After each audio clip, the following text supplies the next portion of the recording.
Hello and welcome back to An Old Man Watches, where today I'm going to be talking about the 2008 action drama An Empress and the Warriors from Hong Kong.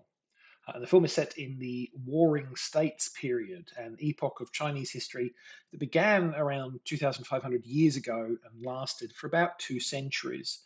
During this time, China was divided into a number of rival kingdoms, the northernmost of which was the state of Yan.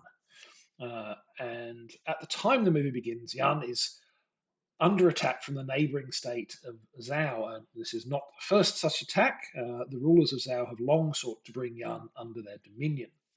This latest campaign hasn't started well for the defending forces. The Emperor of Yan has been slain in battle, unexpectedly thrusting his daughter Fei into the role of Empress. Further complicating Feya's efforts to defend her homeland is the treachery of her cousin, Prince Huber. His schemes to seize the throne for himself threaten not just Feya's position as empress, but her very life itself. It's not too long before she's on the run, seriously wounded, and seemingly without any allies to assist her. The rest of the film, of course, follows Feya's efforts to find the resources and the personal strength to defend her homeland, and it is not going to be an easy task by any stretch of the imagination. Now, my first reaction to this film was a rather prosaic one, that something about the title didn't pass right to me. I prefer the alternative option, which is The Iron Empress. But it's quite possible that An Empress and the Warriors is a perfectly valid construction in Mandarin and Cantonese. Different languages don't just use different words, after all, they have different conventions. For instance, in Spanish, you would never say I am 25, you would say I have 25 years. Yo tengo 25 años. I'm not 25 for the record. That's really wishful thinking. But of course, the film's title has very little to do with whether it's any good or not. And on that front, critical reception to the movement can definitely be characterized as mixed. I've seen praise for the visuals and the cinematography, but criticisms of the script, for instance. And the general assessment seems to be that the film is less than the sum of its parts. I'm going to buck the consensus slightly and the usual trend and tone of these videos and be more positive about this movie than the average because I enjoyed the film more than many others seem to. So let's talk about what I think are its key features. And there have been plenty of movies where a single bad decision in the writing has turned me against the movie. Rather more rare are those cases where I can point to a single moment that made me say, okay, film, I think we're going to have fun together. But this movie makes that list. We're about 20 minutes into the film. There's an extended training sequence where the newly crowned Empress is learning to fight. And she does pretty well, all things considered, but her trainer, an old friend of hers, is never satisfied with her performance. She spends a lot of time getting knocked in the dirt as he harangues her, demanding she work harder, fight better, never give up. In a lot of movies, this would lead to a scene where she complains about his treatment of her, and then he or someone else points out that this is tough love and it's for her own good because enemies are all around her and he just wants to keep her safe.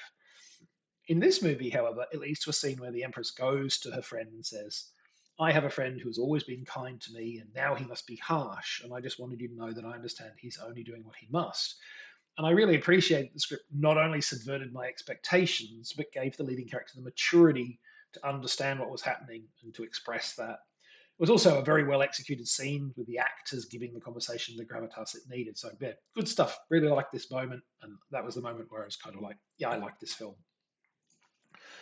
Now, as already noted, critical response to the film as a whole was pretty muted. And just as that was true overall, it was also true specifically of the action scenes. These failed to win a lot of praise, and I once again found myself rather more positive than the average. I generally like the fight scenes in this, though I will admit that I found the climactic battle at the very finale less engaging than some of the earlier sequences. My particular favourites, and there were two of them, were first the battle scenes against the Zhao, which occur very early in the film's runtime and have a good mix of pageantry and confusion, as such big swirling battles probably should. And then second, the treehouse fight that more or less launches the film's final act. This is a very dynamic sequence with great use of both physical sets and green screen backdrops to create a real sense of spectacle. So yeah, overall, I liked the film. Do I have any caveats other than the usual? If you can't deal with subtitles, then you shouldn't bother. Well, just one, and it's more of a this won't be all to all tastes thing than a this is badly done thing. And Empress and the Warriors is, you see, ultimately a rather melancholy film. It spends a lot of its pretty lean 95-minute runtime exploring the conflict that exists between these characters' sense of duty and their personal desires.